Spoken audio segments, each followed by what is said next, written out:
Hello everyone and welcome to a new video. Today I am filming my Got a Thing for Spring wrap up. If you don't know, I have this ongoing seasonal reading challenge for myself basically, but you can join if you want to, where I read 4 books for different kinds of challenges every single month, and then it's for every single season. Now it's the end of spring, we are in the end of May, it's time to wrap up the last 3 months. I do realize over and over that it's weird for me to wrap up books I read basically 3 months ago, but this is just how we roll. I don't know what I'm doing, it's fine. Got a Thing for Summer will be up momentarily for the challenges those months, and let's just talk about the books that I read for Got a Thing for Spring the last 3 months. Yay! It started in March. The first challenge was called Fucked Up Lost Cause. Choose a book with more than 500 pages, or if an audiobook more than 20 hours long. For this one, I had chosen House of Earth and Blood by Sarah Maas, or that the actual series title is bigger than the title itself. I don't even know. This one is the first in a new series called Crescent City. It was definitely more than 500 pages. I think it is around, was it 800? 799 or 699? 803, but that's the acknowledgements. Whatever. It was far over 500 pages, and it follows Bryce, whose best friend gets killed, and then 1 year later this murder starts happening again and she needs to team up with this, I was going to say archangel, angel named Hunt, who has a really reputation and everything, to find out why these murders are happening again and stop them, obviously. I talked about this in my March favorites, I believe, and it was everything. I had high of emotions reading this, so I really enjoyed it. Gave it 5 out of 5 stars. I do realize, however, that certain as do use the same characters over again. You can really notice a pattern of her characters and how they go through the same journey, and how some reveals in this one are really similar to the reveals in A Court of Thorns and Roses and Throne of Glass.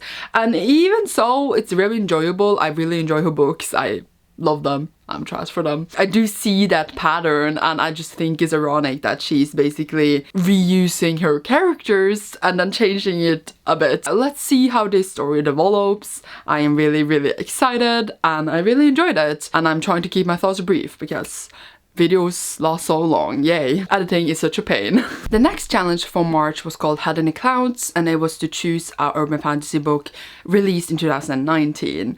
And I was off my game in 2019 because I was away most of the year. The books I bought was definitely not urban fantasy, so I just googled urban fantasy of 2019, and then I realized that Tunnel of Bones by Victoria Schwab is apparently urban fantasy. This is the sequel to City of Ghosts, which I listened to audiobook while I was away, so I had read the first one. I do have it too, whatever, that doesn't matter. And it basically follows Cassidy Blake, who can see ghosts, and her best friend is a ghost after she had an almost to death accident, and she can go into the Vale, which is basically where a lot of ghosts are and where they live, and she can go there, and it's kind of dangerous because you shouldn't stay there too much.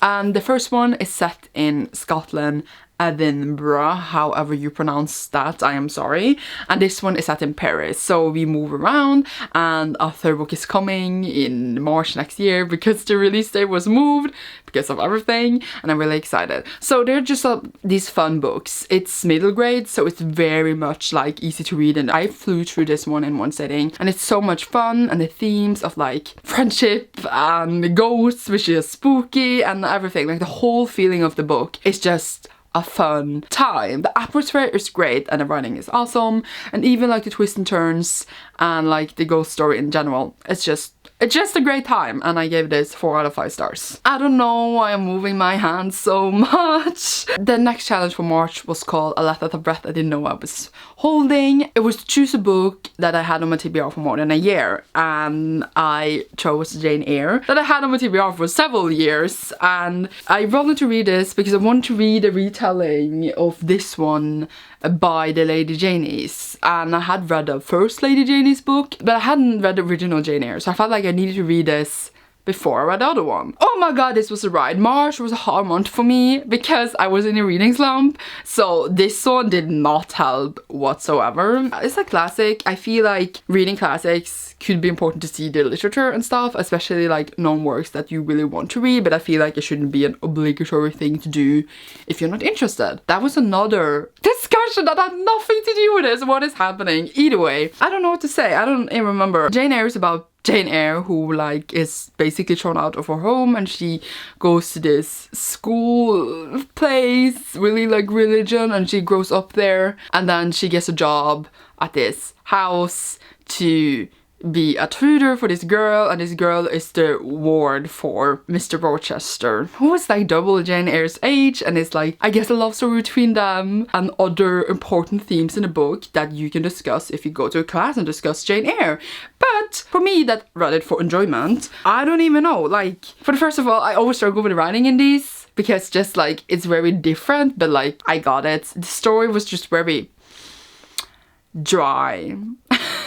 They just fell in love and then they were in love suddenly, and I was like, okay. And yeah, the end was kind of strange, and I don't even know how I felt about this. The dialogues between them, or the point when she was not with him anymore. Is this a spoiler? It's like a really, really old book. Come on, yeah. She went away for a bit, and that whole story there, I was just like, whoa, that was totally random, but okay for the story. I don't even know, like, I enjoy myself sometimes, but mostly I was bored and I wanted it to be over, so that is my initial thoughts. And I think I gave it like 3 out of 5 stars. It was fine, and now at least I can say that I read it, and I can feel smart. Yay. Because you're not smart if you haven't read classics. Oh my god, and you're not reading real books. The next challenge was I Can Take the Pain and the Pleasure, and I was to choose a book where the main character is black, written by a black author. And for this one I read With a Fire on High by Elizabeth Acevedo, and this one I also talked about in my March favorites because it was everything, and I think it's very funny, for me at least, that House of Red and Blood was my favorite as well as this one because they couldn't be more different, and I just love like just looking at the two of them and just be like, whoa, you have nothing in common, but I love you both. This one follows Emoni, who is a teen mom, and she also loves to cook. So it's basically about her starting this cooking class at school, or culinary class if you want to be fancy. I just call it cooking class because I'm not fancy. And then trying to raise her 4-year-old daughter. Is he 4 or 3? 2! Oh my god, I'm so off my game. And she also meets this boy at school who is new and is very cute. Grandma's also there, who basically raised her because her father left her and her mother passed away. And there's a lot of different relationship and dynamics, and her feeling Puerto Rican but not feeling Puerto Rican, and just her identity. It's a lot of things going on, and it was just I'm choking on myself. It was just so beautiful story. I cried and laughed, and I just wanted everything to be good for them, and I just loved just following her. And I really love how Elizabeth Acevedo writes, because she always like introduces the story and then she gives us these, I would say, flashbacks to like get the full picture every time. She doesn't do that like at once, and I love just like the bits and pieces and how like the story like just grows into the full picture. I don't know what I'm saying, and I just love how she does that. Okay, I feel like she does that really, really well, and I'm very excited for her news book, which I will be reading in June. Spoilers, I'm just in awe of her writing, and I gave this 5 out of 5 stars. I didn't feel like I didn't articulate my thoughts at all well on this. It's just great, like it's awesome, it's amazing. That's how I would describe it. We are now in April, and the next challenge is called Golden Week. Choose a book where the author is Japanese or is of Japanese descent, and I chose the most basic book you could go if you were gonna choose a Japanese author thing, and that is Murakami. So I read Wind Pinball, which is basically 2 novels collected in this one. It's his 2 first novels. It follows the same character though, and it's just the first 2 books in the Rats trilogy. The thing about this book is that no one has a name. Like the rat isn't even his name, and the main character, we don't know his name, and it's basically in the first book he is back in his hometown after like being on summer break because he's in university in Tokyo, and then he just meets his friend and they talk. He meets this girl and it's just like, I don't even know what it's about, okay? It's just their life kinda. And in the next one we are like in Tokyo with him, and he has started this company, and then he is confronted with this obsession he had of this pinball machine many years ago. He finds it again kinda. And that is the story in the second one, and we still don't know any of the names. Like, people are just like the twins, the woman, her, and I'm just like, okay. So it's a very interesting approach in writing, and I actually read the third book by accident for Stay Home Reading Rush in April as well, after this one though, and I didn't know that they were connected before I started it, which was great. It follows the same character again, and it's just very interesting, but it's so weird, and I don't know how to describe it, but I like it. But it's like really weird because I feel like I haven't read anything that is like in this weirdness before, and it's very, as I said, interesting experience, but I don't know how I feel about that experience. I did enjoy the book, however, and it just flew by. I really like that. Yeah, the two novels are very, very short. I haven't read all of Murakami's work, obviously, but like, he has these super weird books, but they work, and I don't understand how. So I gave this 4 out of 5 stars. The next challenge for April was called I'll Do Better, and it was to choose a book with a POC main character that is middle grade, and for that one I chose Clean Getaway by Nick Stone. I had enjoyed Nick Stone's other books a lot. I read 2 of them.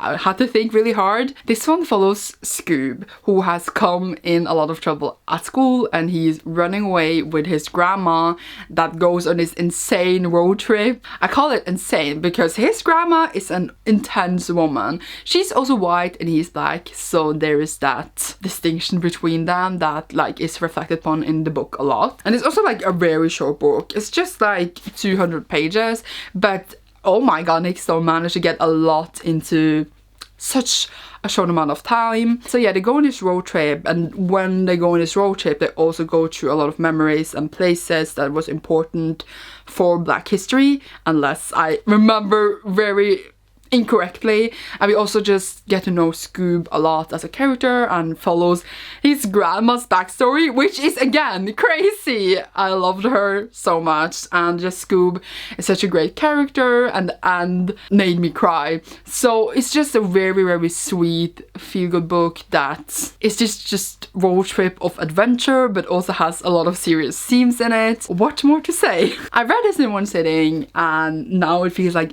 literally ages ago since I read it, so all my thoughts and feelings apparently disappeared out the window, but I did really, really enjoy it, and I gave it 4 out of 5 stars. The next challenge was I'm Like a Ghost, and it was to choose a horror or supernatural book with a POC main character. For this one I chose Ghost Squad by Clara Bell A. Ortega, and this one I actually ordered, but then my order was cancelled. The only book that in the order that was cancelled, by the way, and this was not because of Corona, it's just sometimes Book Depository just don't like me, which could have been because of Corona, but just like it has happened before several times. Either way, so I just bought the audiobook in Audible because I didn't have time to wait for a copy to get in. I will buy a physical copy, but just I haven't right now. This one actually reminds me a lot of City of Ghosts, City of Bones, whatever we call it, just that it is POC. So if you like that one and have read that one and haven't checked this one out, I recommend it a lot. So this one follows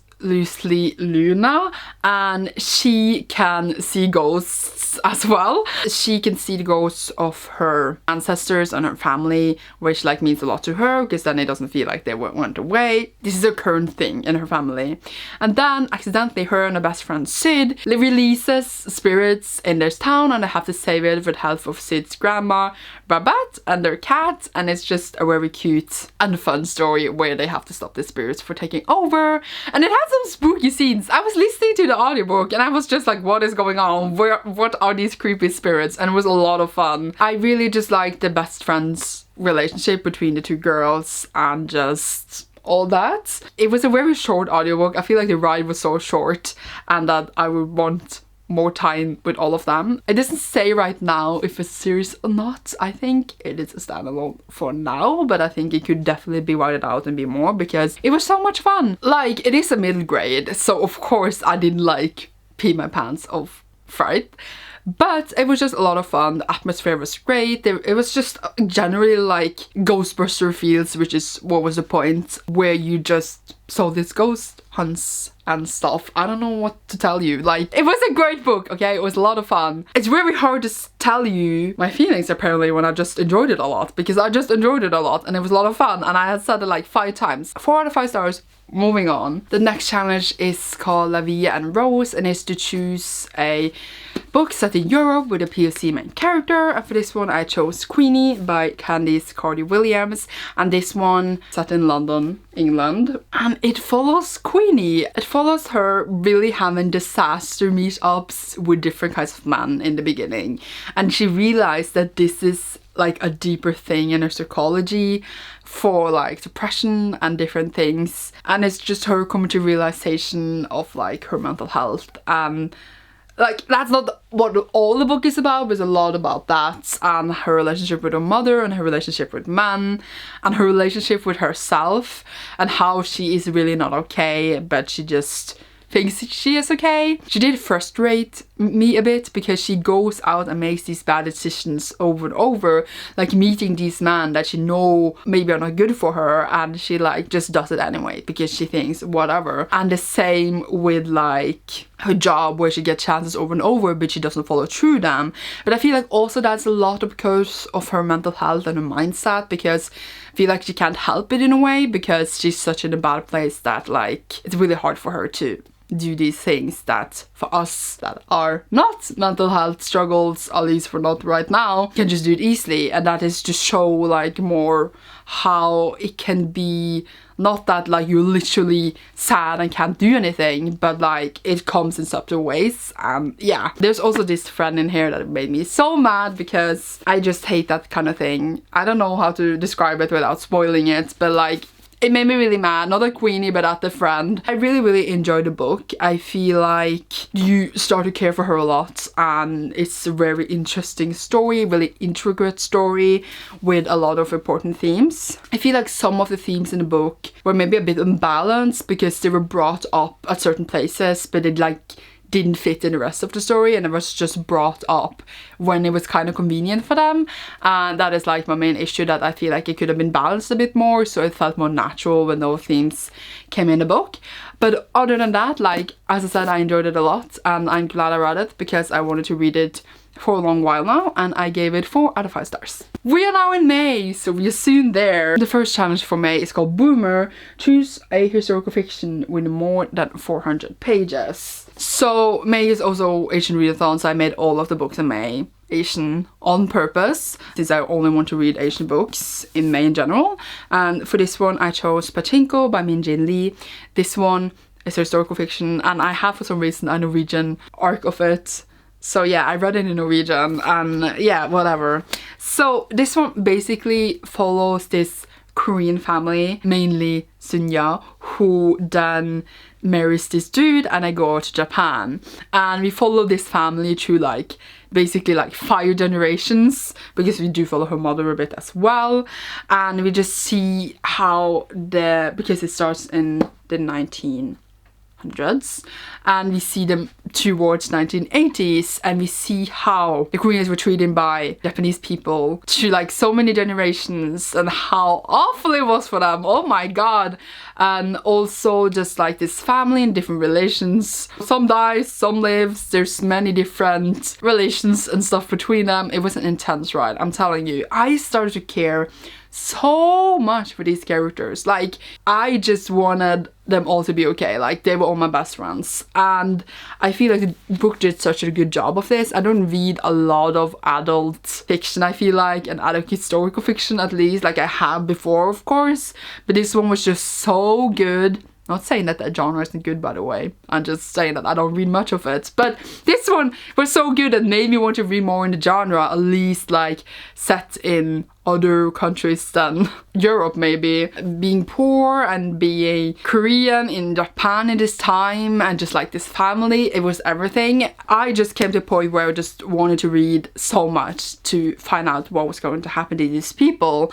And I am like left when it was over. I was like, it can't be over like this. I wanted to follow this family through more generations, okay? It was such an engaging story and I see why it's so popular. 4 out of 5 stars. The next challenge is called Every Last Breath, and it was to choose a book set in Asia, set in not the big three, by that meaning Korea, China or Japan. So I chose to read Crazy Rich Asians by Kevin Kwan, which I read on my Kindle. And I basically read this because I have wanted to read it for a long while, and then the movie came and I overwatched the movie, and now I just read the book, obviously.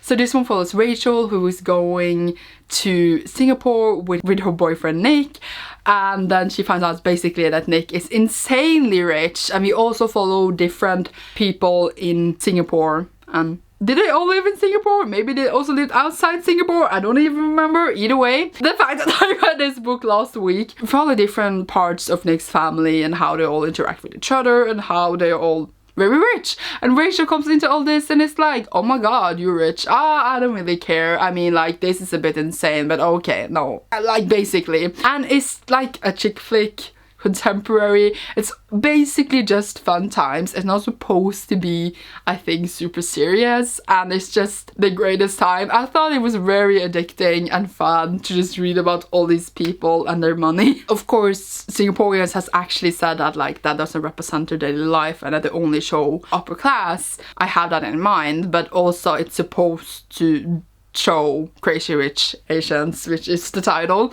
So yeah, it's supposed to just show these people and their money, and I just think it's hilarious, and it also makes me want to be rich very much, even though rich people suck, but I still want to be rich because I want money. But I don't know, I just had a really great time with it. I feel like it was just a lot of fun. It's supposed to be fun, and I feel like why this series is so addicting. I'm really interested to read the second and the third book soon. I say that, and you will see me finish the series in maybe the next 5 years. And then I actually watched the movie the same day I had finished the book, because I really want to watch the movie again. And yes, they did change a few things, but I'm actually very surprised of how much accuracy it had to the book and how they just changed a few things to make it more movie-like instead of book-like. And I think like that was fine, and I'm very excited for whenever the second movie is out.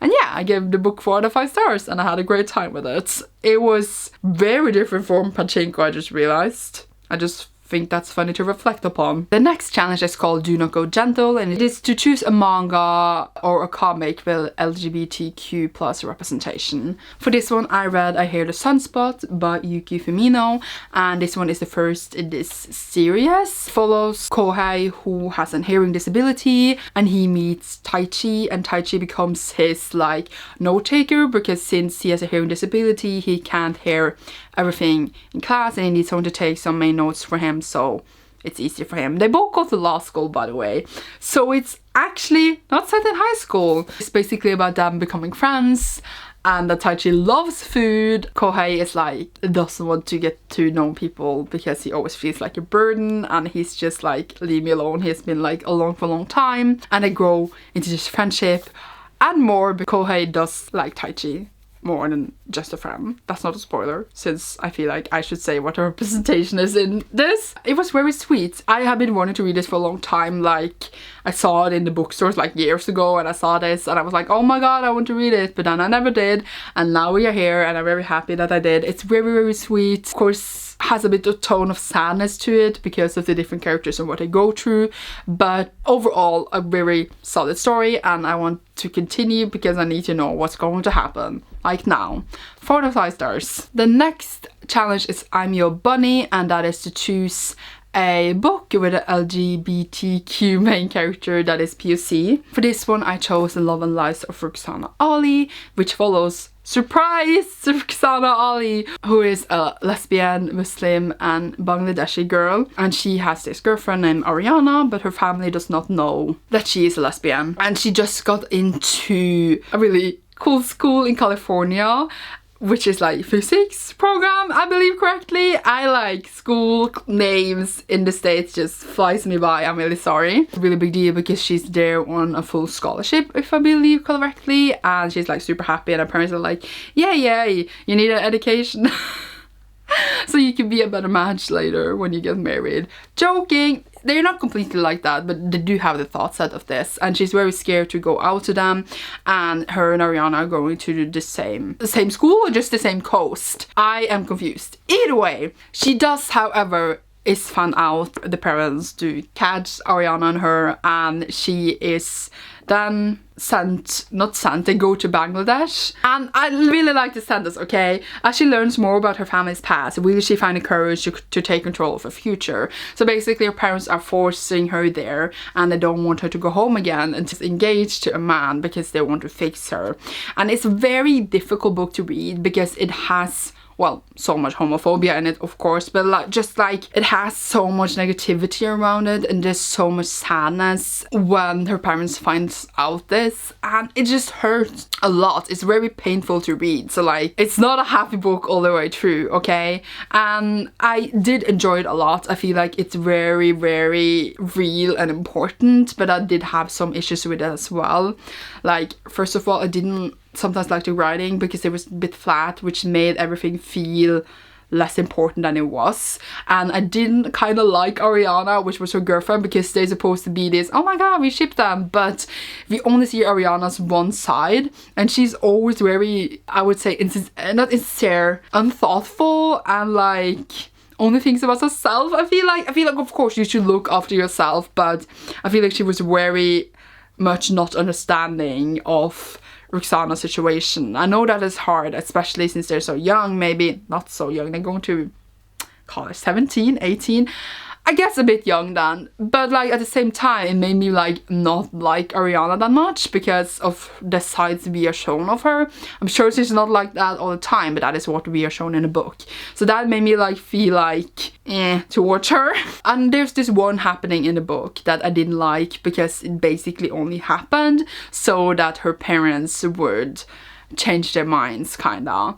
And I didn't like that had to happen for that to happen, because it was just but like it makes, I guess, the story real, because that could possibly happen in real life, and that could also turn around heads to think through again what they're doing. So like it is realistic, but it also felt like I wanted it to happen in a different way because I didn't like that. I tried to be vague because I don't want to spoil, but it was hard, okay? There is like a few choices in the book that didn't work for me, but I'm just saying that because, yeah, overall the book is great. It made me cry in the end. It has a powerful punch in the gut, and I feel like it is a very, very good book and a very important book, but it's hard, okay?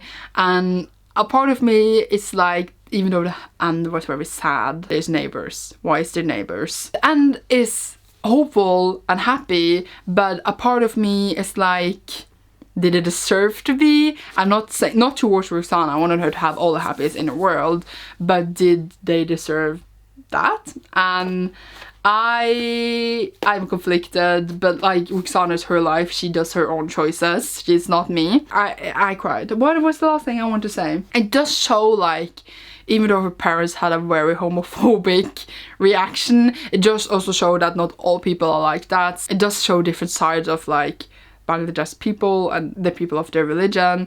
And yeah, like the backstory of the family we find out was like heartbreaking, and my heart, I could not deal. I was very shocked, okay? So a very powerful book, and I gave it like 4 out of 5 stars. Very good.